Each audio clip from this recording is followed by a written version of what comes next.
წამზომი ჩართულია 27 ნოემბერს ამერიკაში მადლიერების დღეს აღნიშნავენ. ამ თარიღისთვის შეერთებული შტატების 47-მე პრეზიდენტ სურს მეცხრე ომის შეჩერება ოფიციალურად გაიფორმოს. ამისთვის უკრაინას მხოლოდ 7 დღე მისცა. 3 უკვე გავიდა. ზუსტად 4 დღე დარჩა ვოლოდიმირ ზელენსკის არჩევანის გასაკეთებლად. საღამომშვიდობისა ეთერშია კურიერი პიესი. საღამომშვიდობისა ღირსების ან მთავარი პარტნიორის დაკარგვა ქვეყნის ისტორიის ერთ-ერთი ყველაზე რთული მომენტი ასეთია ვოლოდიმირ ზელენსკის პოზიცია ომის დაწყებიდან თითქმის 4 წლის შემდეგ. მედიაში ვრცელდება 28 პუნქტი, რომელმაც რუსეთ-უკრაინის ომი უნდა დაასრულოს და აღმოსავლეთ ევროპაში მშვიდობა მოიტანოს. უკრაინა იღებს იმაზე ცუდ შედეგს, ვიდრე 2022 წელს, როდესაც ზელენსკიმ უარი თქვა სტამბოლის შეთანხმებაზე და ომის გაგრძელება არჩია. არა ნატოს, არა ტერიტორიულ მთლიანობას. ამ სცენარის მიხედვით უკრაინას ბევრი არასთქმა და დიდ დათმობაზე წასვლა მოუწევს. დოკუმენტი ითვალისწინებს რუსეთისთვის ფართო საერთაშორისო რეინტეგრაციას, ეკონომიკური სანქციების მოხსნით, გლობალურ პლატფორმებზე დაბრუნებითა და უსაფრთხოების საკითხებზე პირდაპირი დიალოგის აღდგენით. რა წერია სამშვიდობო დოკუმენტში, რომლის ავტორი შეერთებული შტატებია და რომლის ავტორობაც დღეს ამერიკის სახელმწიფო მდივანმა ხაზგასმით დაადასტურა. სანდრო სანაია უერთდება კურიერი პიესის სტუდიას. სანდრო, საღამომშვიდობისა, მსოფლიოს ყურადღების ცენტრში ამ წუთებში ჟენევა, ვიდრე ვისაუბრებთ რა დათმობებზე მოუწევთ მხარეებს წასვლა, გითხარი ვინ ესწრება ჟენევაში შეხვედრა, სადაც სამშვიდობო დოკუმენტს განიხილავთ. ამ წუთებში ამერიკისა და უკრაინის დელეგაციის წარმომადგენლები მართავენ პირისპირ შეხვედრას ქალაქ ჟენევაში, შვეიცარიაში, სადაც ასევე იმყოფებიან ბრიტანეთის, გერმანიისა და საფრანგეთის დელეგაციების წევრები, თუმცა როგორც უკვე აღნიშნე, ამ წუთებში მიმდინარეობს ამერიკისა და უკრაინის წარმომადგენლებს შორის შეხვედრა. შეგვიძლია ვნახოთ ის ფოტოები, რომლებიც გავრცელდა სულ რამდენიმე წამის წინ და უკვე განვიხილოთ ის თუ ვინ არიან ის ადამიანები, რომლებიც წარმართავენ ამ დელეგაციასა და ამ დიალოგს. ეს ადამიანები გახლავთ, რა თქმა უნდა, მარკო რუბიო სახელმწიფო მდივანი, სტივ ვიტკოფი, დონალდ ტრამპის სპეციალური წარმომადგენელი და ასევე სულ მარცხნივ შეგვიძლია ვნახოთ, ეს არის ჯარედ კუშნერი, დონალდ ტრამპის სიძე, რომელიც აქტიურად მონაწილეობდა ისრაელსა და პალესტინას შორის მოლაპარაკებებში. ასევე უკრაინის მხრიდან, რაც შეეხება წარმომადგენლებს, ეს არის ანდრეი სიბიგა, უკრაინის საგარეო საქმეთა მინისტრი, ანდრეი ერმაკი, უკრაინის პრეზიდენტის ადმინისტრაციის ხელმძღვანელი და რუსტამ უმეროვი, რომელიც არის ყოფილი მინისტრი, თავდაცვის ყოფილი მინისტრი და უკვე ბიზნესმენი და ზელენსკისთან დაახლოებული პირი, რომელიც ბოლო რამდენიმე თვის განმავლობაში მუდმივად ესწრება სხვადასხვა სახის მოლაპარაკებას, რომელიც ომის საკითხს ეხება. სანდრო, ჩვენ როგორც აღვნიშნეთ, ამ წუთებშიც გრძელდება მოლაპარაკებები და ეს სავარაუდოდ გვიან ღამემდე გაგრძელდება, თუმცა სულ რამდენიმე წუთის წინ გაკეთდა პირველი კომენტარები, მე ახლა მატყობინებენ თუ რა განცხადებები გააკეთეს უკრაინისა და ამერიკის მხარეებმა. უმეროვის განცხადება არის ეს. ეს არის ერთ-ერთი ყველაზე საუკეთესო შეხვედრა, რაც კი ბოლო დროის განმავლობაში მქონია. უკრაინელებს ამ ომის დასრულებას ყველაზე მეტად სურთ, ყველაზე მეტად ვიდრე ნებისმიერ სხვას ამ პლანეტაზე. ჩვენ ახლა ყველაზე ახლოს ვართ ხანგრძლივ და განგრძობად მშვიდობასთან. ეს საინტერესო აქცენტია. პუნქტებს განვიხილავთ გვიან საღამომდე და გავაგრძელებთ ევროპელ ლიდერებთან განხილვასაც. საბოლოო სიტყვა ამერიკისა და უკრაინის პრეზიდენტებს ეკუთვნითო. კი ბატონო, ასევე ამ დელეგაციების შეხვედრების პარალელურად სულ რამდენიმე წუთის წინ გავრცელდა, ვიდრე ეს კომენტარი გავრცელდება, რომელიც შენ წაიკითხეავთო, მანამდე დონალდ ტრამპმა დაწერა სოციალურ ქსელში, რომ უკრაინა გამოხატა ნული მადლიერება მის ამერიკის ძალისხმევის მიმართ, ევროპა კი განაგრძობს რუსეთისგან ნავთობის შესყიდვას. ეს მეტად არაერთგვაროვანი შეფასება არის, გამომდინარე იქიდან, რომ ერთი მხარე კმაყოფილია შეხვედრით, მეორე მხარე, ამ შემთხვევაში ტრამპი ინიციატორი და მთავარი მედიატორი, ფიქრობს, რომ უკრაინა ამ შემთხვევაში არ გამოხატავს მადლიერებას და მესამე მხრივ ვოლოდიმირ ზელენსკი ამბობს, რომ შესაძლებელია მოხდეს შედგეს კონსენსუსი და მხარეები შეჯერდნენ გარკვეულ დათმობებზე და იქნეს გათვალისწინებული უკრაინის ინტერესები უფრო მეტად. და აქვე კიდევ ერთი განცხადება, რომელიც აი ამ შეხვედრის პარალელურად გაკეთდა მარკო რუბიოს მიერ. ეს არის შეხვედრა, რომლის მსგავსიც იანვრიდან ჩვენ ჯერ არ გვქონიაო. ძალიან პროდუქტიული შეხვედრა არისო, ეს არის მოკლე შინაარსი იმ განცხადებისა, რომელიც ამერიკის სახელმწიფო მდივანმა გააკეთა და საინტერესოა უკვე მას შემდეგ, რაც დასრულდება დღევანდელი შეხვედრა, რა განცხადებები და კომენტარები გაკეთდება. ფაქტია, რომ ამ ეტაპზე ორივე მხარე ამ შემთხვევაში ამერიკაც და უკრაინაც კმაყოფილები არიან, შეხვედრა მიმდინარეობს პოზიტიური დინამიკით. რასაც ვერ ვიტყვით იმ 28 პუნქტიანი გეგმის გავრცელების შემდეგ მათ განწყობებზე, რომელიც ბოლო 2 დღეა, რასაც ვისმენთ ჩვენ, გადავიდეთ აი ამ 28 პუნქტიანი გეგმის დეტალებზე. უკრაინისთვის განსაკუთრებით მძიმე არის ჩანაწერი ტერიტორიებთან დაკავშირებით, გულისხმობ 21 პუნქტს, სანდრო, ეს არის ყირიმის, დონეცკისა და ლუგანსკის დე-ფაქტო რუსეთის ტერიტორია აღიარებას. ახლა ჩვენ შეგვიძლია რომ მაყურებელთან ერთად რუკაზე ვნახოთ სად გადის დღეს ფრონტის ხაზი და რეალურად რამხელა ტერიტორიის დათმობა მოუწევს უკრაინას იმ შემთხვევაში თუ დათანხმდება იმ 28 პუნქტიან დოკუმენტს რომელიც გავრცელდა. ახლა გადავინაცვლებ რუკაზე და შეგვიძლია ერთად ვნახოთ ეს არის ფრონტის ხაზი რომელიც გადაჭიმულია დაახლოებით 1250 კილომეტრზე რუსეთს აი ამ დროისთვის უკრაინის ტერიტორიის თითქმის მეხუთედი რუკაზეც საკმაოდ კარგად ჩანს დაახლოებით 19% აქვს ოკუპირებული ეს არის 114,000-ზე მეტი კვადრატული კილომეტრი, სადაც შედის ყირიმიც ანექსირებული, დონეცკი, ლუგანსკი და ტერიტორიები უკრაინის სამხრეთსა და აღმოსავლეთში. ავთო, ეს არის განახლებული რუკა, სადაც კარგად ჩანს თუ რა ტერიტორია აქვს დღეს მდგომარეობით რუსეთს დაკავებული. შეგვიძლია მივადევნოთ თვალი და ჩრდილოეთიდან მივყვეთ ამ შემთხვევაში დონბასი თითქმის სრულად აღებულია, ანუ ლუგანსკის ოლქი მთლიანად და დონეცკის 3/4 დაახლოებით, რაც შეეხება ზაპოროჟიესა და ხერსონის ოლქებს. ამ შემთხვევაშიც დაახლოებით 41,000 კვადრატული კილომეტრი ამ რეგიონების რუსეთმა ბოლო 4 წელიწადის განმავლობაში დაიკავა. კი ბატონო, საკულისხმო რაც არის ახლა როგორც თქვენ საუბრობთ ზაპოროჟიესთან მიმართებით, ზაპოროჟიეში არის განთავსებული ევროპაში ყველაზე დიდი ატომური ელექტროსადგური, ზაპოროჟიეს ატომური ელექტროსადგური, რომელზეც არის გარკვეული ტიპის ჩანაწერი ამ 28 პუნქტიან დოკუმენტში, საუბარია რომ რუსეთი და უკრაინა 50-50-ზე გაიყოფენ ატომურ ელექტროსადგურიდან მიღებულ ენერგიას, ხოლო ამ ატომურ ელექტროსადგურს კურირებას გაუწევს საერთაშორისო ატომური სააგენტო. ეს კი მოთავსებული არის ამ შემთხვევაში ზაპოროჟიეში იმ ნაწილზე, რომელიც არის ფრონტის ხაზს ქვემოთ, ანუ იქ სადაც რომელიც დე-ფაქტო შესაძლოა უკვე გამოცხადდეს რუსეთის ტერიტორია. კი ბატონო, ფაქტობრივად იმ შემთხვევაში თუ ეს ყველაფერი მოხდება, უკრაინისთვის ბევრად უფრო ცუდი სურათი გამოდის, ვიდრე ეს იყო თუნდაც 2022 წლის 24 თებერვლამდე, როდესაც დონბასის ნაწილი ჰქონდა უკრაინას დაკავებული. მათ შორის არის პოკროვსკის ქვანახშირის ქარხანაც, რომელიც პოკროვსკი ქალაქი თვითონ უკვე დონეცკში მდებარეობს, ესეც მოექცევა რუსეთის დე-ფაქტო გავლენის ქვეშ. ეს ყველაფერი ჯერჯერობით ვარაუდის დონეზეა, ვნახოთ რა შედეგით დასრულდება შეხვედრა, რომელიც ამ წუთებში ჟენევაში მიმდინარეობს. რა თქმა უნდა და სანდრო, მე მინდა კითხვა ასევე შეთანხმების სხვა პუნქტების შესახებაც. 28-დან რეალურად რამდენი არის უკრაინის ინტერესებზე მორგებული?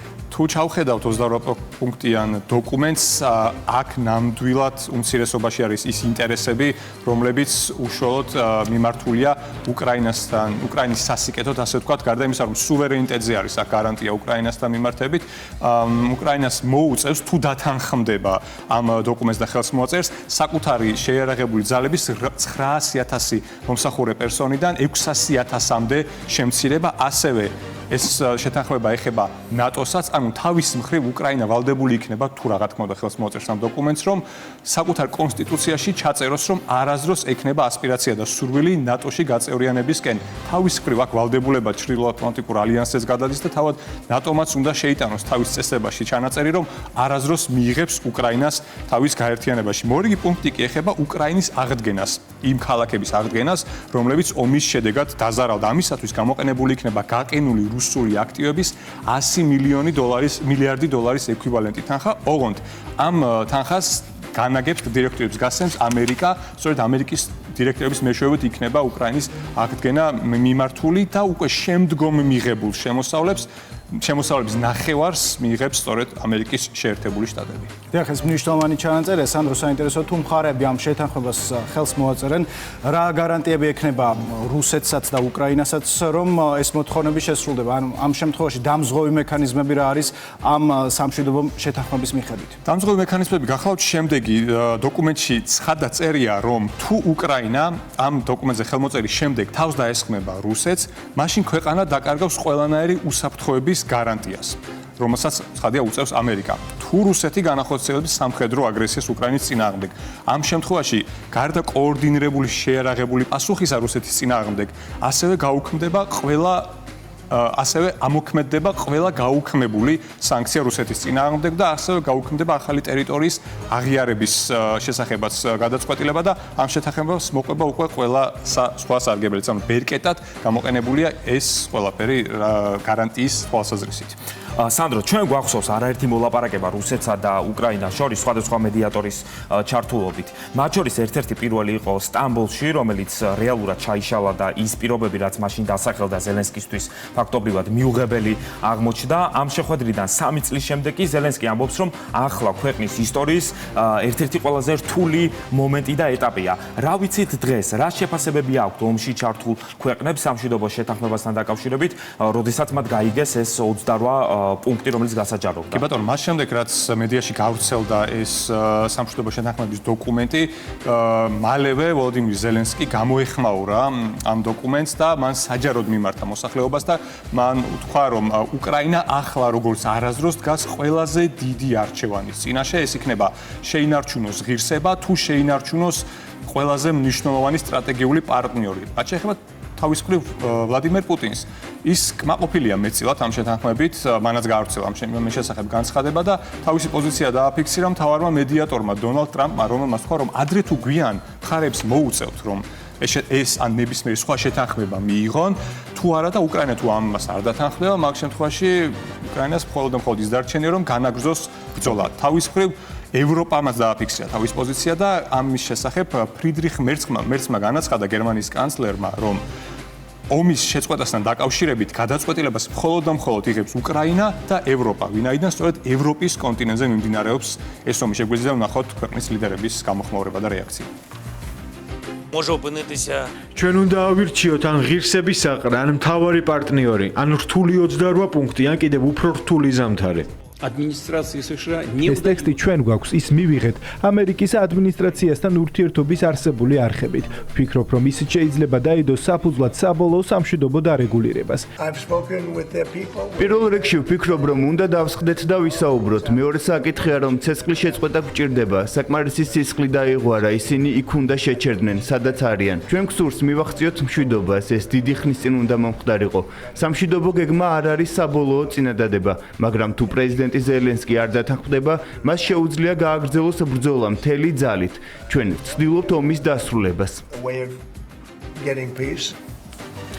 სანდრო, ერთ-ერთი მოთხოვნა უკრაინაში 100 დღის ვადაში არჩევნების ჩატარებაა. რა გავლენა შეიძლება ჰქონდეს 28 პუნქტიან შეთანხმებას უკრაინის შიდა პოლიტიკაზე, მით უმეტეს იმ ფონზე, რომ ახლა უკრაინაში უპრეცედენტო კორუფციული სკანდალია. კი ბატონო, ეს არის ერთ-ერთი ყველაზე მნიშვნელოვანი ჩანაწერი, ვინაიდან ამ წლების განმავლობაში უკრაინაში არ ჩატარებულა არჩევნები, ვინაიდან მოგეხსენებათ, რომ საომარი მდგომარეობის პერიოდში არჩევნები უკრაინაში არ ტარდება. არც საპარლამენტო, არც საპრეზიდენტო, კი ბატონო, ნამდვილად ასე არის და შენ სანდრო ახსენე კორუფციული სკანდალი. კი ბატონო, ეს სკანდალი ვოლოდიმირ ზელენსკის გარემოცვას ეხება. ამ შემთხვევაში ერთ-ერთი მთავარი პირი, ვის მიმართაც არსებობს კორუფციულ სკანდალთან კითხვები, არის სწორედ ანდრეი ერმაკი, რომელიც ახლა იმყოფება ჟენევაში.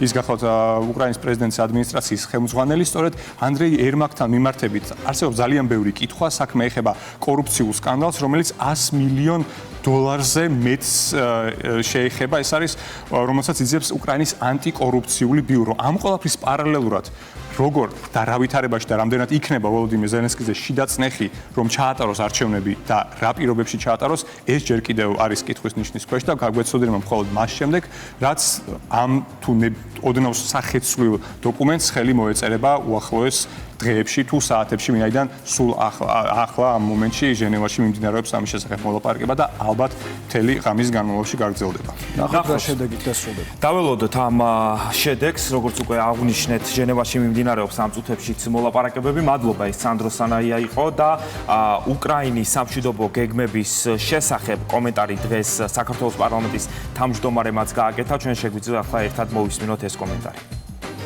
გუშინ პირველად მოვისმინეთ ევროპელი ლიდერებისგან, რომ ნებისმიერ სამშვიდობო გეგმას უნდა ჰქონდეს უკრაინის და ევროპის თანხმობა. რაც დამაფიქრებელია და კიდევ ერთხელ გვაფიგრებინებს იმ ეჭვებზე, რომელზეც არის საუბარი თვით ევროკავშირის შიგნითაც, რომ ევროკავშირის ზოგიერთ ქვეყანას აქვს საკუთარი ინტერესი ამ ომში და სწორედ ამიტომაც უწოდა ამერიკის მოქმედა სახელმწიფო მდივანმა ამ ომს პროქსი ომი, ან მარიონეტის ხელით წარმოებული ომი, ასე რომ როგორც ჩანს ეს კვანძებიც იხსნება და უფრო ნათლად ჩანს, რომ ამ ომის მიმართ არსებობს პირდაპირ ინტერესი ევროპის ზოგიერთ პოლიტიკურ ჯგუფებში. ეს ინტერესები სხვადასხვანაირად გვესმოდა.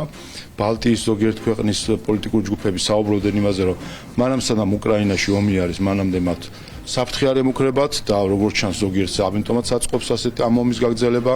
ზოგისგან გვესმოდა, რომ უკრაინა ეს არის ფორპოსტი და პირველი საბრძოლო ხაზი ევროპისთვის და ამიტომაც მნიშვნელოვანი იყო ამ ომის წარმოება იმ ხრივ, რომ რუსეთი დაესუსტებინათ, მაგრამ ყველაზე მთავარი ამ ყველაფერში, რაც ამ მიდგომის ფარისულობას აჩვენებს, რომ არც ერთ ამ ევროპულ ქვეყანას არ სურს თავად იომოს ის ომი, რომელიც გუშინ უკვე ოფიციალურად საკუთარ ომად გამოაცხადეს, როდესაც თქვეს, რომ სამშვიდობო შეთანხმებაზე ისინიც უნდა დაახტახდნენ და უკრაინის თანხმობა, მხოლოდ უკრაინის თანხმობა საკმარისი არ არის. და სულ რამდენიმე წამის წინ უკრაინის პრეზიდენტი ვოლოდიმირ ზელენსკიც გამოეხმაურა ჟენევაში მიმდინარე მოლაპარაკებას. ჩვენ მადლიერები ვართ ყველაფრისთვის, რასაც ამერიკა და პრეზიდენტი ტრამპი აკეთებენ უსაფრთხოებისთვის და ჩვენ ვაგრძელებთ მუშაობას, რაც შეიძლება კონსტრუქციულად. ეს არის ციტატა უკრაინის პრეზიდენტის განცხადებიდან. ჩვენ კი დაუბრუნდეთ კვლავ შალვა პაპუაშვილის განცხადებას. პრეზიდენტ ზელენსკის რეაქციითაც კი ჩანს, რომ უკრაინის ხელისუფლებას დღეს ორი რთული არჩევანის გაკეთება უწევს, რაც სინამდვილეში არჩევანიც არ არის, განაცხადა შალვა პაპუაშვილმა. უკრაინის ხელისუფლება ისეთ მდგომარეობაშია, რომ მას არც ომის გაგრძელება შეუძლია და არც ომის დასრულება. ეს იყო ის გზა, რომელსაც ჩვენ ოპოზიცია და NGO-ები გარედან კარნახით გვთავაზობდნენ, აცხადებს პარლამენტის თავმჯდომარე. ამავე თემაზე სოციალურ ქსელში საპარლამენტო უმრავლესობის ლიდერი ირაკლი კირცხალია წერს, რამდენი რამ მოხდა ომის დაწყების შემდეგ, რა პროვოკაცია არ მოგვიწყვეს, როგორ არ გვაშანტაჟეს, რა არ დაგვაბრალეს და ეს ყველაფერი მხოლოდ იმიტომ, რომ საკუთარი ქვეყანა და ხალხი არ გავწირეთ. არავის გამოვადექით შესაწირ პაიკად, მხოლოდ იმიტომ, რომ საკუთარ სამშობლოს ვემსახურეთ და არა სხვა ქვეყნის სპეცსამსახურებს, წერს ირაკლი კირცხალია სოციალურ ქსელში. და დაუბრუნდეთ კვლავ საქართველოში, ჩვენ უკრაინის თემას ოდნავ მოგვიანებით კვლავ მიუბრუნდებით. ვინ მოქმედებდა სახელმწიფო ინტერესების წინააღმდეგ? საქართველოს ყოფილი პრეზიდენტის მიხეილ სააკაშვილის ბრძანება ნომერი 296 გაუქმებულია. უკვე ოფიციალურად აღარ არსებობს 18 წლის განმავლობაში მოქმედი სამხრეთ ოსეთის ადმინისტრაცია. რისთვის შეიქმნა 2006-2007 წლებში ეს სტრუქტურა და რატომ ჩატარდა ეგრეთ წოდებულ სამხრეთ ოსეთში ადმინისტრაციულ ალტერნატიული არჩევნები? მმართველი გუნდი ამბობს, რომ სააკაშვილის გადაწყვეტილებები კონსტიტუციას არ ღვევდა. ჯერ აღადგინეს 1990 წელს გამსახურდიას მიერ გაუქმებული საზღვრები, შემდეგ შეიქმნა ახალი ადმინისტრაცია, რაც საბოლოოდ ოკუპაციის ერთ-ერთ წინაპირობად იქცა და ქვეყანას უმძიმესი შედეგები მოუტანა. 18 წლის წინ მიღებული დოკუმენტი დღეს უკვე ძალად დაკარგულია. სახელმწიფო ცნობს მხოლოდ 2006 წელს ლეგიტიმურად არჩეულ თვითმმართველობებს ახალგორში, ქურთაში, თიხსა და ერეთში, რომლებიც საქმიანობას ჩვეულ რეჟიმში გააგრძელებენ. იზი ბურნაძის რეპორტაჟი.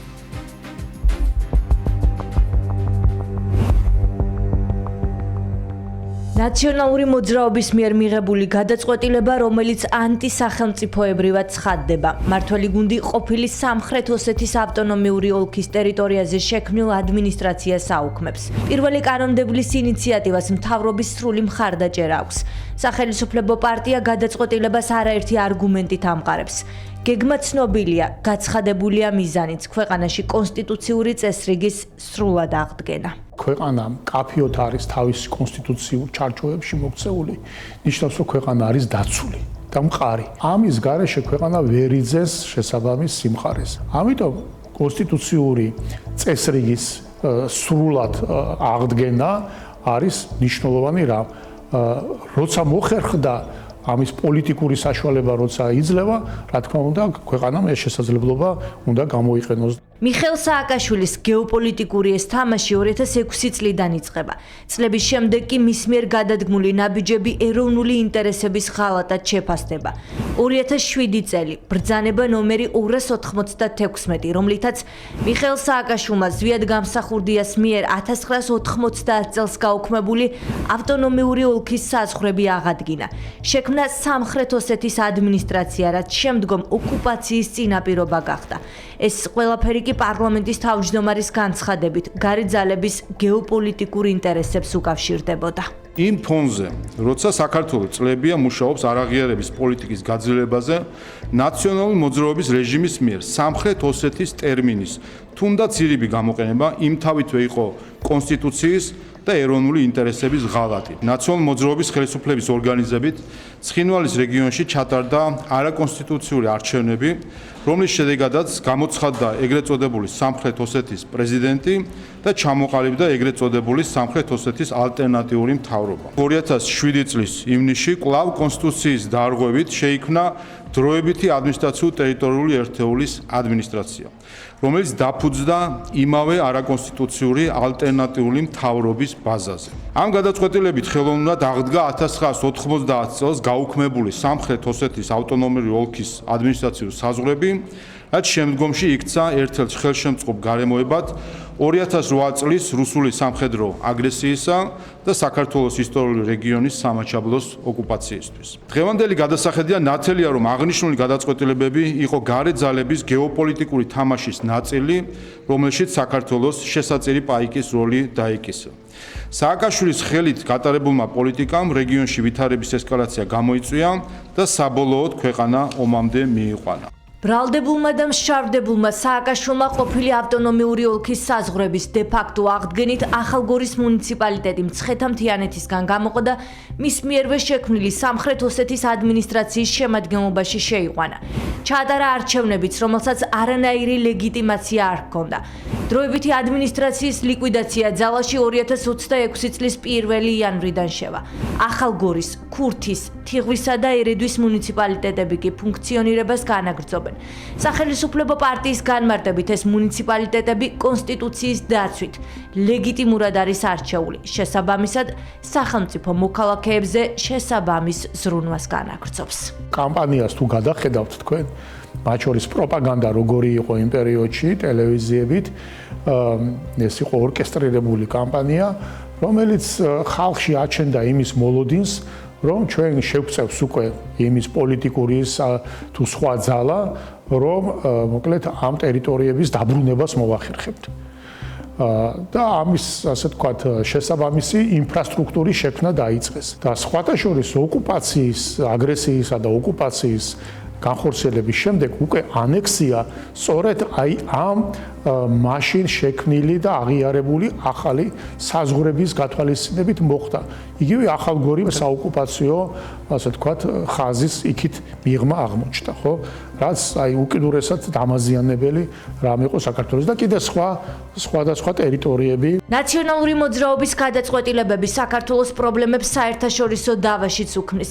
სახელმწიფო პარტიაში განმარტავენ, რომ სამხრეთ ოსეთის ოლქის გაუქმებული საზღვრების აღდგენას რუსეთის სტრასბურგის სასამართლოში საკუთარი ინტერესების სასარგებლოდ იყენებდა. ქართული ოცნება გადაწყვეტილებას კიდევ ერთი არგუმენტით ხსნის. საქართველოს წლებია არაღიარების პოლიტიკის გაძლიერებაზე მუშაობს. ნაციონალური მოძრაობის მიერ სამხრეთ ოსეთის ტერმინის თუნდაც ირიბი გამოყენება კი კონსტიტუციისა და ეროვნული ინტერესების ღალატი იყო, რადგან არავითარი სამხრეთ ოსეთი ქართულ სამართლებრივ თუ პოლიტიკურ სივრცეში არ არსებობს.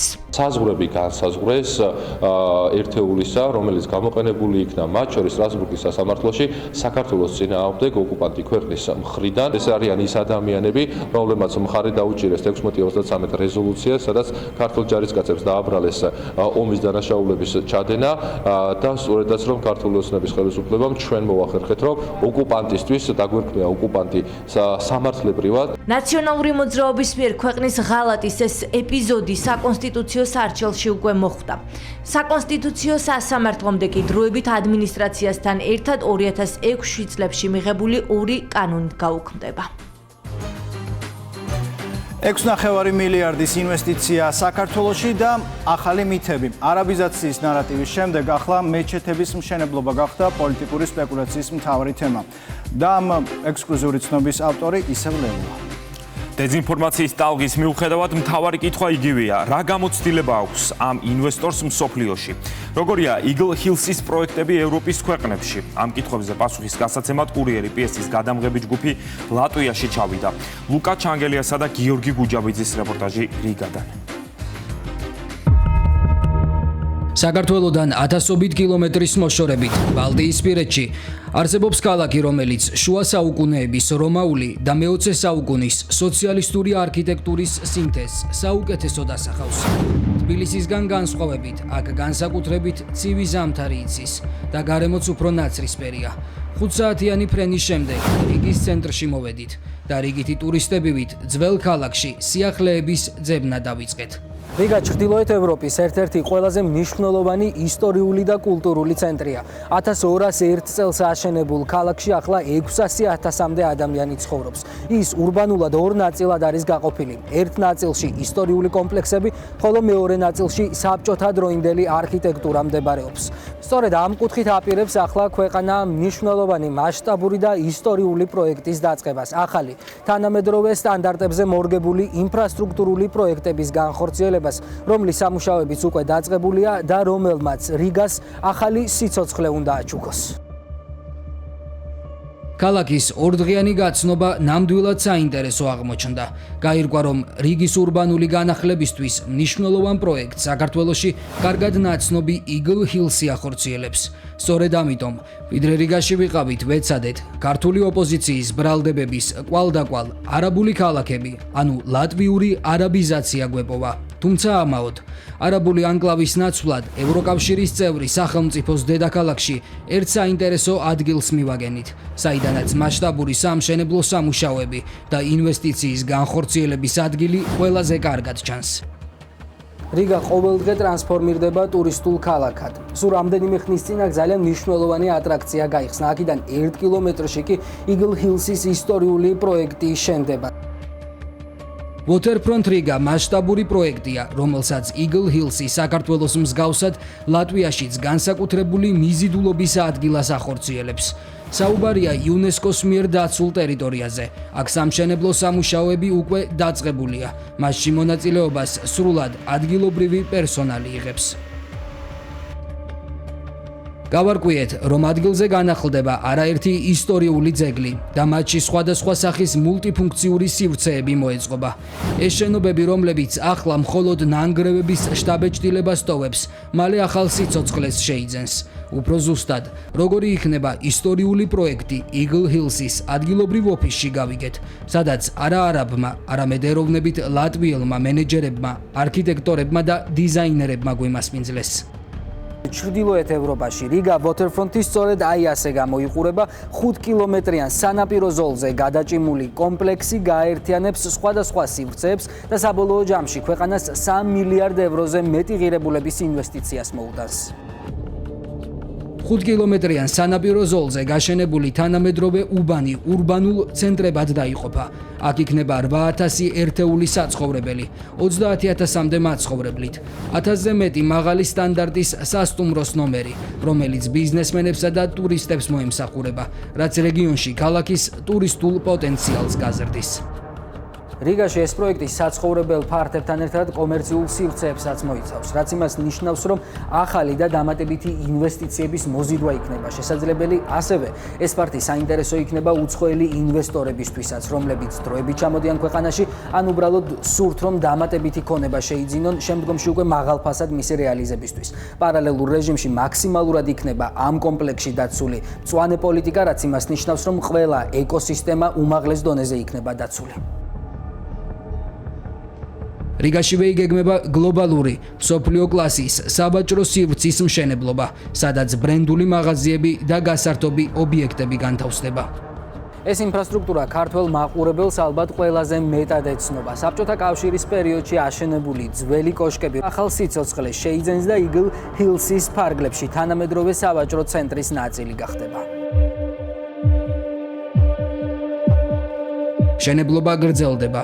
რიგას მალე ახალი, სრულიად განსხვავებული და ინოვაციური უბანი შეემატება, ვიდრე ქართული ოპოზიციის ვირტუალურ არაბულ ურდოებთან ბრძოლა გრძელდება, ჩვენ ლატვიას ვტოვებთ, სადაც ვერც ერთი არაბული დასახლება ვერ ვიპოვეთ.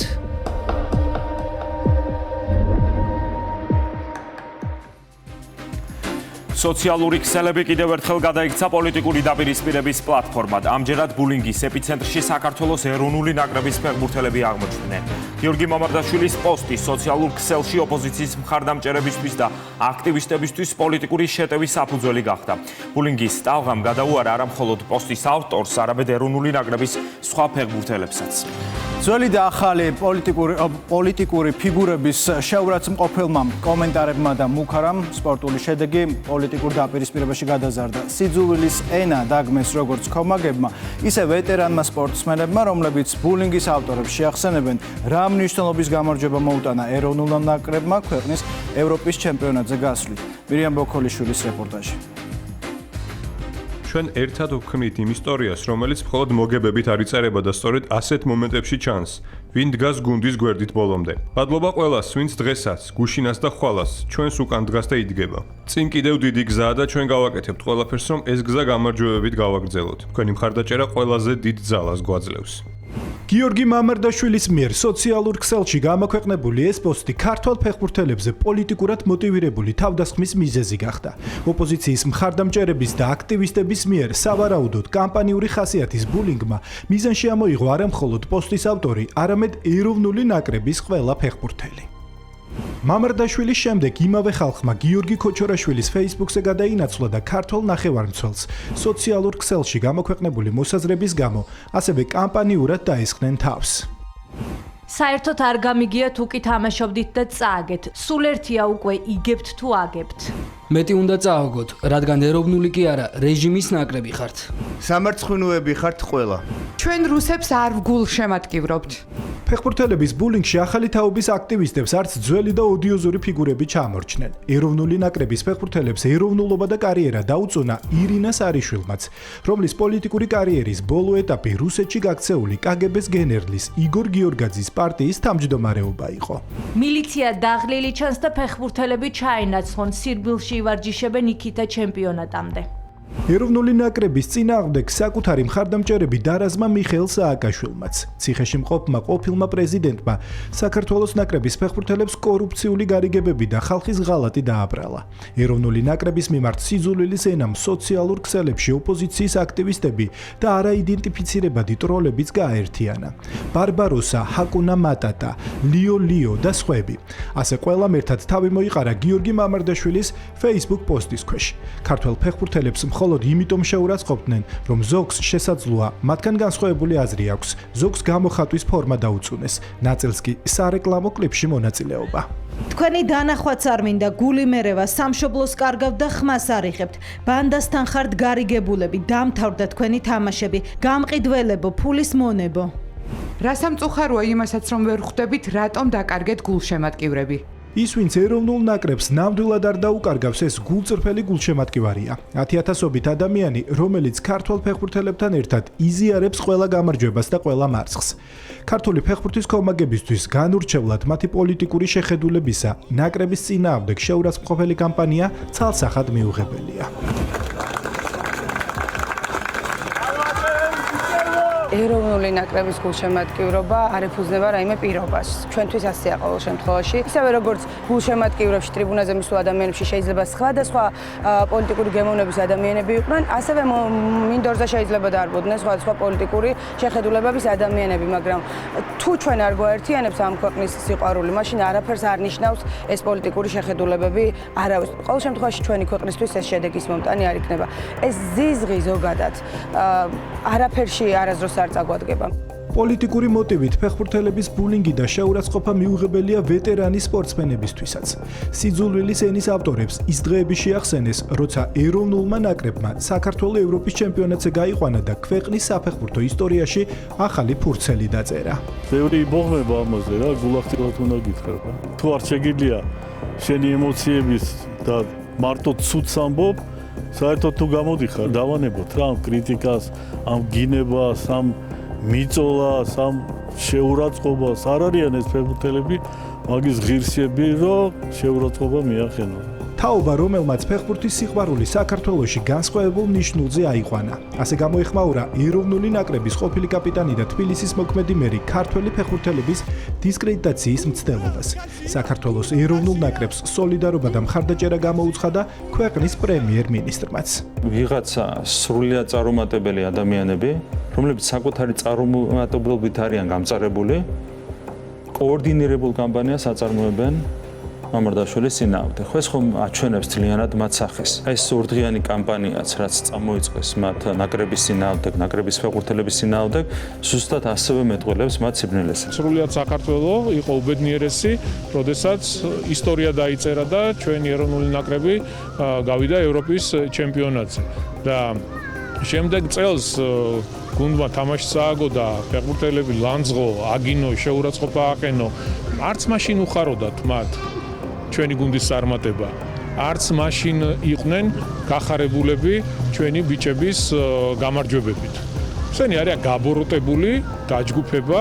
საქართველოს ეროვნული ნაკრები მსოფლიო ჩემპიონატის საკვალიფიკაციო ეტაპს გამოეთიშა, თუმცა წინ ახალი გამოწვევებია. მანამდე კი ფეხბურთელები საკუთარ კლუბებს დაუბრუნდნენ, მათ შორის გიორგი მამარდაშვილიც, რომელიც უკვე 3 თვეზე მეტია ლივერპულის კარს იცავს. კოლხური ხოხობი, კაკაბი და გნოლი, ენდემური ფრინველების პოპულაციის გადარჩენის და ბუნებაში დაბრუნების უნიკალური მოდელი.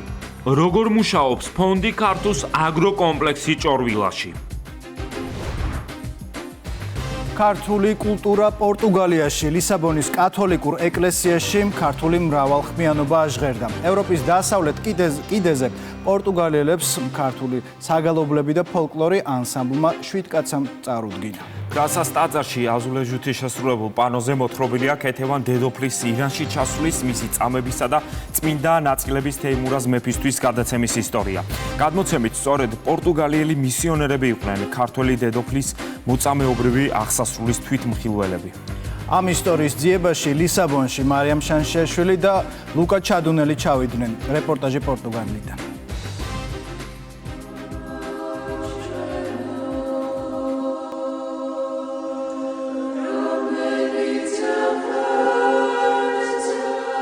საქართველოდან შორს ევროპის ერთ-ერთ უძველეს დედაქალაქში მე-17 საუკუნის ქართული ამბავი ცოცხლდება. კათოლიკე მისიონერებმა პორტუგალიაში რომ ჩაიტანეს და გაავრცელეს. ქართველი დედოფლის მოწამეობრივი აღსასრული კათოლიკური ეკლესიის ამ კედელზე შორეული მეზღვაურების ქვეყანაში 1080-მა ფილამ დაიტია. პორტუგალიური ტრადიციული სტილით აზულეჟუთი გადმოცემულია დედოფლის ირანში ჩასვლის წამებისა და ავგუსტინელი ბერების მიერ მისი წმინდა ნაწილების თეიმურაზ მეფისთვის გადაცემის ეპიზოდები. ისტორიული წყაროების მიხედვით პორტუგალიელი მისიონერები ქეთევან დედოფლის წამების თვითმხილველები იყვნენ. პანოზე ჩანს, რომ ყველა ჯალათს თვალები აქვს დაზიანებული. პანო წლების წინ აღმოაჩინეს და რესტავრაციაც ჩაუტარეს. ოკეანისპირა ქვეყანაში ყველაზე მშობლიურია 1080 ფილით მოთხრობილი ქეთევან დედოფლის წამების ამბავი. გაოცებას იწვევს და ჩვენთვის კიდევ უფრო ემოციურია, როცა ევროპის ამ განაპირა ქვეყანაში დრომ და საუკუნეებმა ვერაფერი რომ ვერ დააკლო და სამუდამოდ შემოგვინახა. და ახლა არამხოლოდ ესპანოა მშობლიური, ეს ჰანგებიც ამ კედელთან წლების შემდეგ პირველად რომ აჟღერდა გრასას კათოლიკურ ეკლესიაში. ლისაბონში პატარა საქართველო ანსამბლმა 7 კაცამ ჩაიტანა.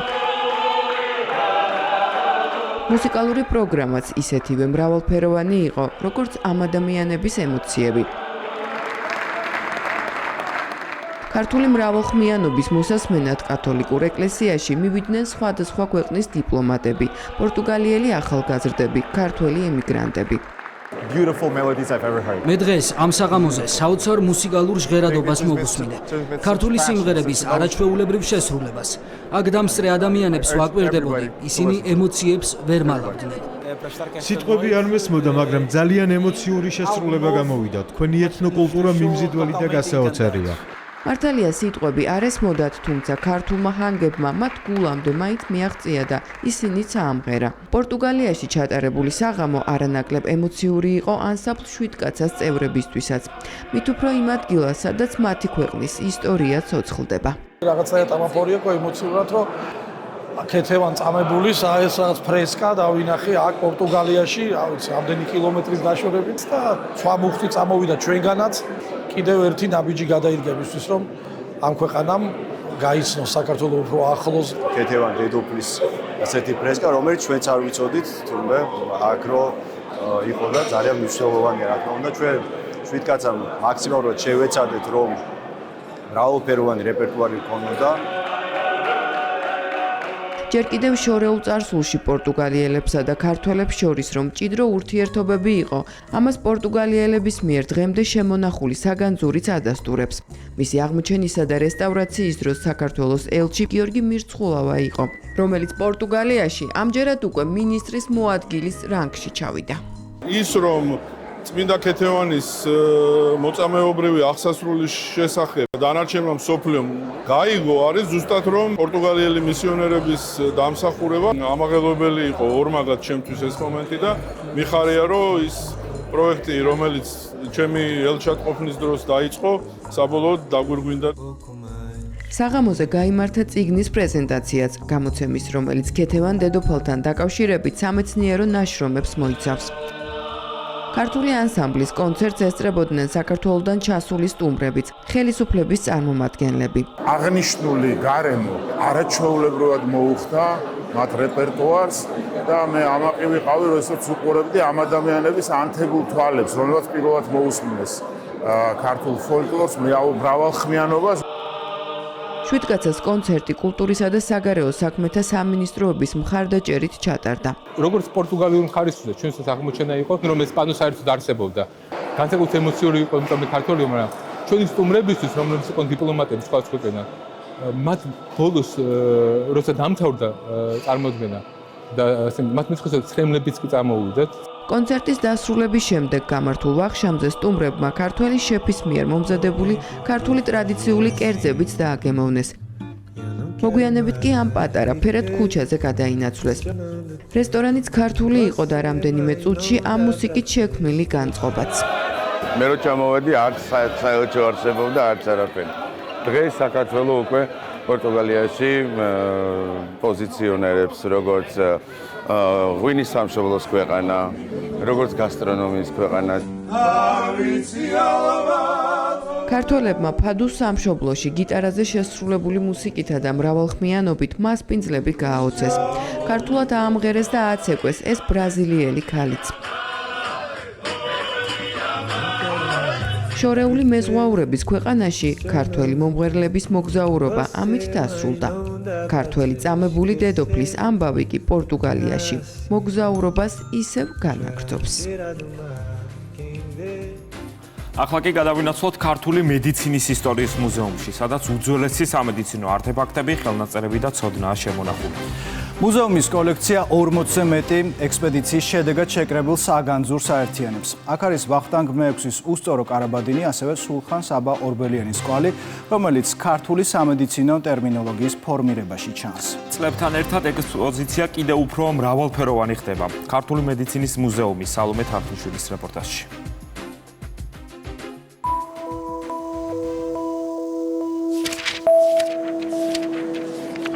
იადიგარ დაუდი ერთ-ერთი ყველაზე მნიშვნელოვანი ქართული სამედიცინო ფარმაკოლოგიური ხელნაწერია.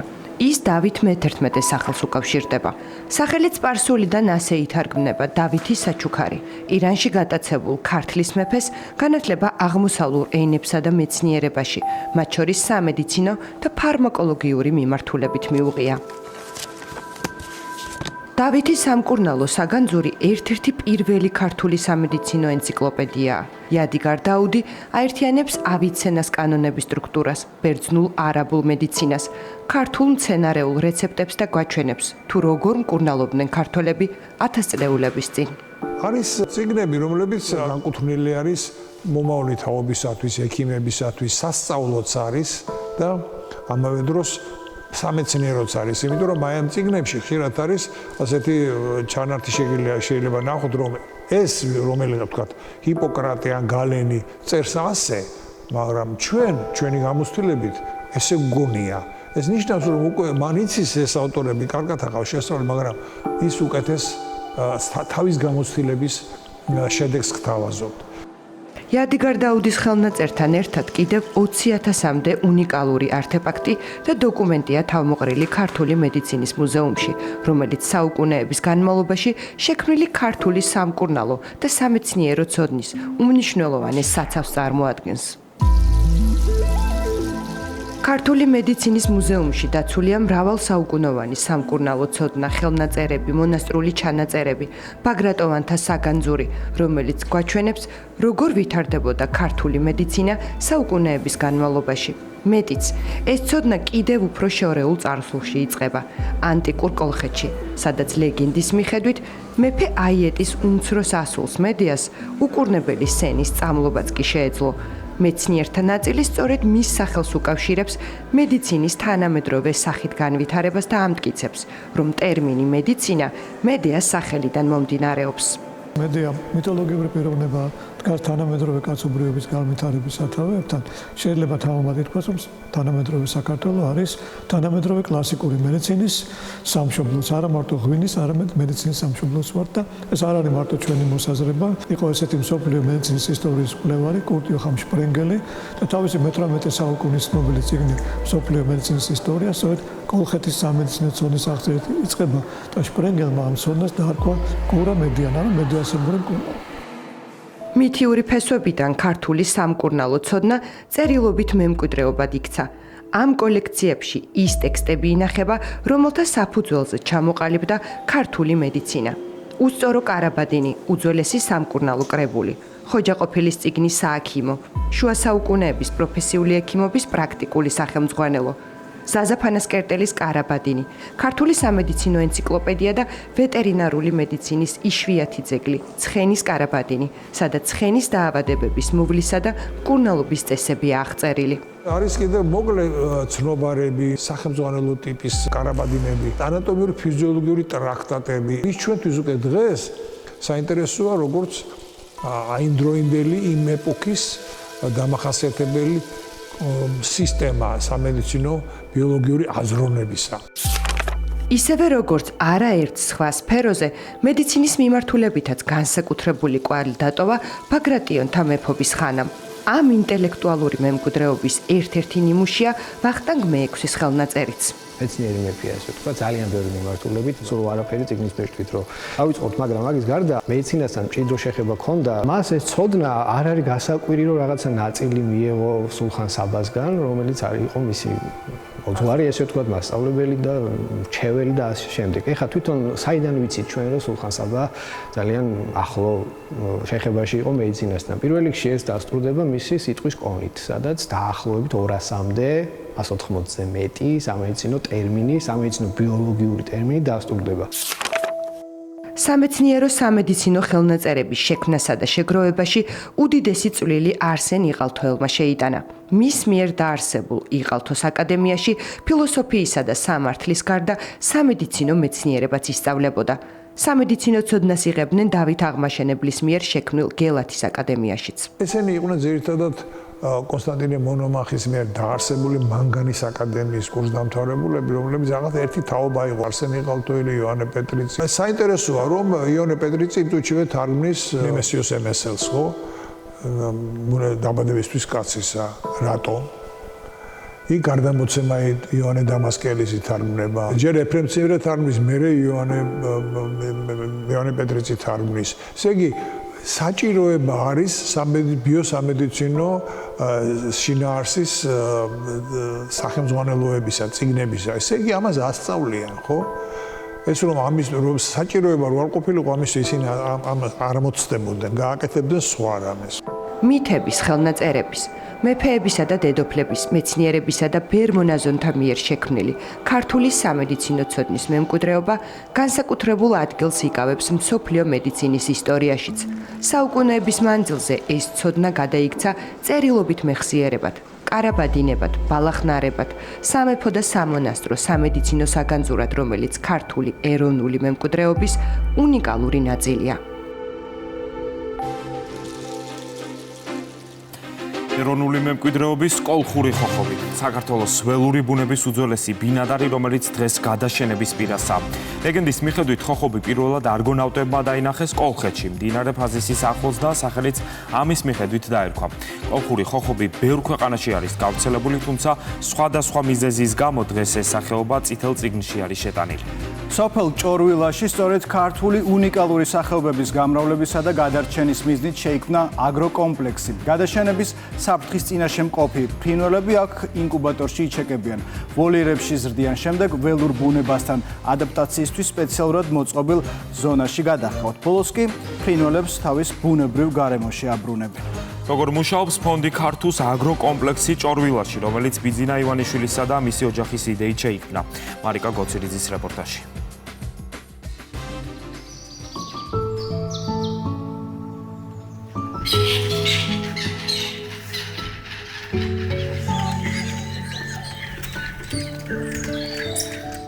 აქ ბუნების ზეიმია, სადაც ენდემური ჯიშის ფრინველის ფრთების ხმა დიდი ხანია აღარ გაუგონიათ, ახლა კი ხმამაღლა ისმის.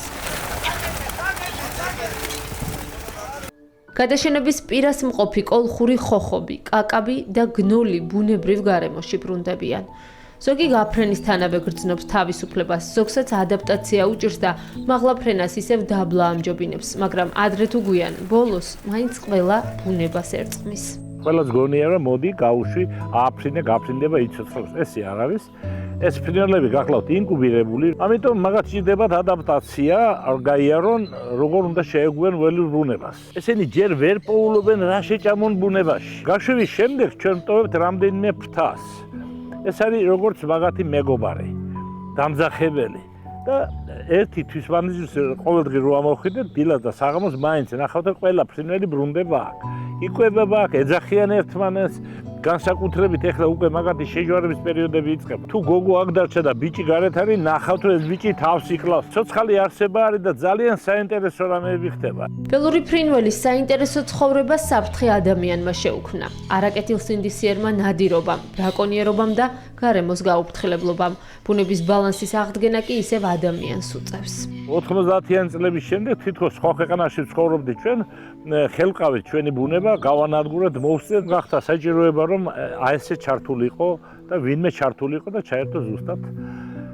ფონდი ქართულ და გაკეთა საოცრად მნიშვნელოვანი კომპლექსი, ძალიან დიდი. ესეთი ალბათ ძალიან დიდ ქვეყნებს არ ღირსებიათ მსგავსი აქ რამე. საუბარია ჭორვილას ამ აგროკომპლექსზე. ერთზო საშენები არსებობს სხვადასხვა ქვეყნებში, ოღონ ისინი ემსახურებიან სანადირო მეურნეობებს და ეს არის ზოგადად ქვეყნისთვის გაკეთებული, ეს არის ერთ-ერთი ქველმოქმედება ჩვენი ქვეყნის ბუნებისთვის, ჩვენი ქვეყნის ბიომრავალფეროვნებისთვის. იდეა ეკუთვნის ბატონ ბიძინა ივანიშვილს და მის ოჯახს. 2022 წლიდან დაიწყო ამ ფერმის მშენებლობა, 2023 წლიდან უკვე დავიწყეთ ბუნებაში ფრინველების გაშვება. და დღეის მდგომარეობით 22500 ფრთა ფრინველი ყავს ბუნებაში გაშვებული. აქ გამოჩეკილი და დაფრთიანებული ველური ფრინველი უკვე ბინადრობს თბილისში, ქართლში, კახეთში, იმერეთში, აჭარასა და სამცხე-ჯავახეთში. საწარმომ ყველაზე მეტი რაოდენობით კაკაბი მოაშენა. მონოგამი ფრინველი, რომელიც გუნდურად ცხოვრობს, თუმცა მეწყვილის ერთგულია. ამ ჯიშის პოპულაცია ქვეყანაში ბოლო ათწლეულების განმავლობაში მკვეთრად შემცირდა, მაგრამ ინკუბატორში მათი გამრავლება ყველაზე მარტივი აღმოჩნდა. ადვილად გასამრავლებელი ფრინველი აღმოჩნდა კაკაბი. კაკაბთან შედარებით მეტი სირთულე შეხვდათ ამ ვოლიერის ბინადრებისგან.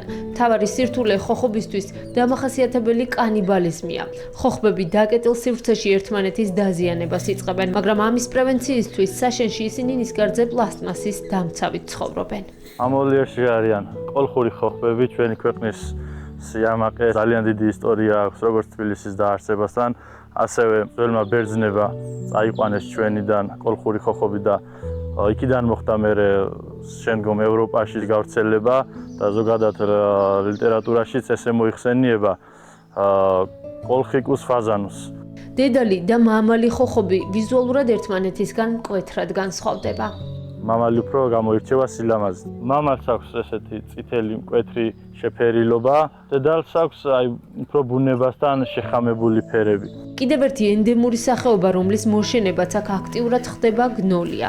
ველური ბუნებისთვის უკვე კარგად შემზადებულ ფრინველს მრავლად აბრუნებენ წინასწარ შერჩეულ ბუნებრივ ჰაბიტატზე. ახლა ვამოწმოთ ფრინველს პენაზე. ფრინველებს საშენში განსაკუთრებული მოვლა აქვთ, რაც ჯერ კვერცხზე ზრუნვით იწყება.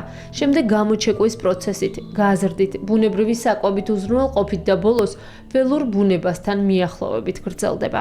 აქ ფრინველების სტრესისგან დაცვაზე ზრუნავენ. ეს არის ანტისტრესი. ფრინველებს უზავით, როცა დაჭერას ვაპირებთ, ან გაშვების პერიოდში ტრანსპორტირებას უსხამთ მაშინ. ვასმევთ, რომ სტრესი არ მიიღონ გზავრობით და ან ჩვენი შესვლის დროს. ველურ ბუნებასთან შერწყმის სტრესი ჯერ მხოლოდ ამ საწარმოში მოშენებულმა ხოხობმა, კაკაბმა და გნოლმა განიცადა. თუმცა მოშენების პროგრამაში ასევე არიან კავკასიონზე მობინადრე შურთხები და ბუნებით ძალიან ფრთხილი დურაჯები. მათი გამრავლება განსაკუთრებით რთული აღმოჩნდა და ველურ ბუნებაში გაშვებამდე სპეციალისტებს კიდევ რამდენიმე წლიანი მუშაობა დასჭირდებათ.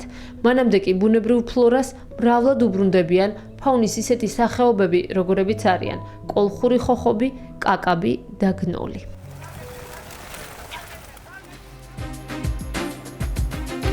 იმერეთიდან გადავინაცვლოთ შიდა ქართლში ძამას ხეობაში, რომელიც შემოდგომაზე განსაკუთრებით მშვიდი და გამორჩეულად ლამაზია. ბუნებრივ სილამაზესთან ერთად ამ ადგილს განსაკუთრებულს ხდის სარკის წმინდა გიორგის სახელობის მონასტერი.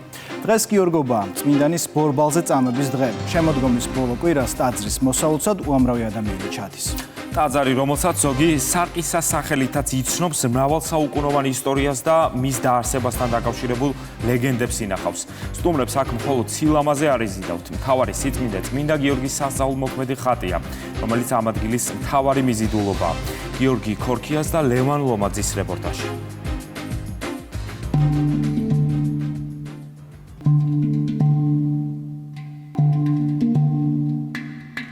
ძამას ხეობა ეს გახლავთ ადგილი, სადაც ყველაზე პოპულარულია პილიგრიმული ტურიზმი, იმის გამო რომ აქ, ამ პატარა ტერიტორიაზე დაახლოებით 90 მოქმედი მონასტერი გახლავთ და ამ მონასტრების დიდი ნაწილი საუკუნეებს ითვლის. ჩვენ არაერთხელ გაგვიკეთებია ძამას ხეობიდან რეპორტაჟი სხვადასხვა მონასტრებზე, იქნებოდა ეს სარკინეთი, იქნებოდა მზოვრეთი თუ სხვა. დღეს კი, რადგანაც გიორგობაა, ჩვენ ვეწევით სარკის წმინდა გიორგის სახელობის მონასტერს, რომელსაც ადგილობრივები განსაკუთრებულ მნიშვნელობას ანიჭებენ, თუ რატომ ამ ყველაფერს სიუჟეტიდან გავიგებთ. ავიდეთ ზევით. სარკის წმინდა გიორგის სახელობის მონასტერი, ძამას ხეობის ერთ-ერთი ყველაზე მნიშვნელოვანი ძეგლი. ხალხი აქ რელიგიურ დღესასწაულებზე, განსაკუთრებით კი გიორგობაზე იკრიბება. დანარჩენ დღეებში აქ საოცარი სიმშვიდეა. პილიგრიმული ტურიზმით დაინტერესებული ადამიანები ბევრი მომართავს იმის ხოვნით, რომ მაინც და მაინც სარკის მონასტრის მოლოცვა უნდა ძამის ხეობაში. იციან ამ ხატისა და ამ ტაძრის გადმოცემი თუ ადრე ნამყოფებიც არიან. ძირითადად აქ ამოსვლა შესაძლებელია ყველანაირი მანქანა ზამთარში ცოტა ჭირს, მაგრამ თუ ადამიანი მოინდომებს და რწმენით შეეჭიდება, ფეხითაც შეუძლია ამოვიდეს. დიდი მანძილი არ არის, 8 კილომეტრია სულ ქარელიდან და ნებისმიერ სეზონზე თუ თქვა ძალიან დიდი თოვლი არ არის, ამოვიდეს და მოილოცოს ეს წმინდა სალოცავი. სარკის მონასტერს ზოგჯერ სარყისას უწოდებენ, რაც სიტყვა სარყვიდან მოდის. სარკის წმინდა გიორგის ისტორია უკავშირდება წმინდა გიორგის ბარელიებს, რომელიც მოსარყვის დროს იქნა ნაპოვნი. მოსარყვას უძახოდნენ, რომ ერთი გუთნით რომ შემოილოთ ერთი ხნული. როგორც ყველა ძველ მონასტერს, სარკის წმინდა გიორგისაც აქვს თავისი მრავალსაუკუნოვანი ისტორია და ლეგენდაც, რომელიც მის დაარსებას უკავშირდება. გუთნის დედას მოსარყვის დროს სიზმარი ჰქონდა ნანახი, რომ როდესაც მოსარყავდა, იპოვიდა წმინდა გიორგის ხატს და ის უნდა ამოეღოთ მიწიდან, დაებრძანებინათ ურემზე და შეებად გაუხედნავი ხარები. ამასაც დიდი მნიშვნელობა ჰქონდა, რომ გაუხედნავმა ხარმა არ იცის სიარული თავისით. და ესეც ღვთისგან სასწაულის ნიშანი იყო. ხო და როდესაც გუთანი გაჩერდა და ვეღარ მიდიოდა, მიხვდნენ, რომ ეს იყო ხატი და ამოთხარით და წმინდა გიორგის ქვის ხატი იყო.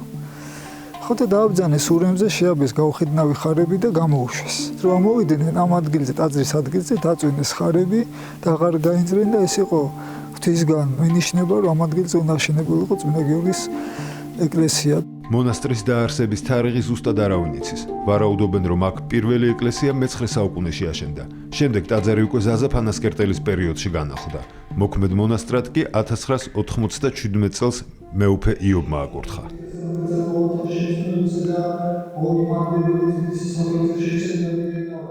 აქაურობის მთავარი სიწმინდე წმინდა გიორგის ხატია და მონასტრის სტუმრების დიდი ნაწილი სწორედ ამ ხატთან სალოცავად ამოდის. ამას თავისი მიზეზიც აქვს. ამ ტაძარში არის სასწავლო მოქმედი ხატი, წმინდა გიორგის მთავარი ხატი, რომელსაც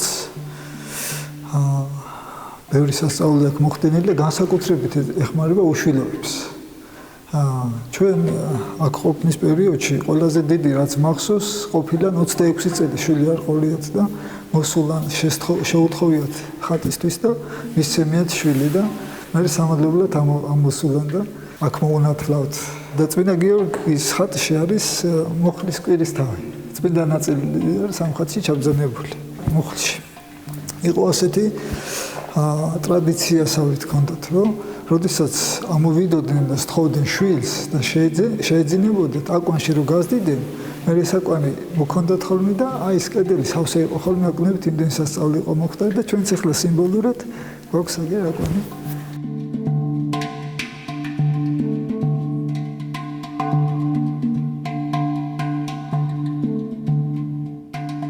მამა ეგნატე უკვე 11 წელია აქ მსახურობს. წელს მონასტრიდან ოდნავ მოშორებით სატრაპეზოს გვერდით პატარა მარანიცა აშენა. წელს რო იტყვენ პირველად დაიწურა ღვინო, ქვევრები ჩავსვით და კახეთიდან ჩამოგვაქ საფერავი რქაწითელი და აი მას წურათ და ჩვენ თვითონ წურათ, რა თქმა უნდა, ჩვენ თვითონ.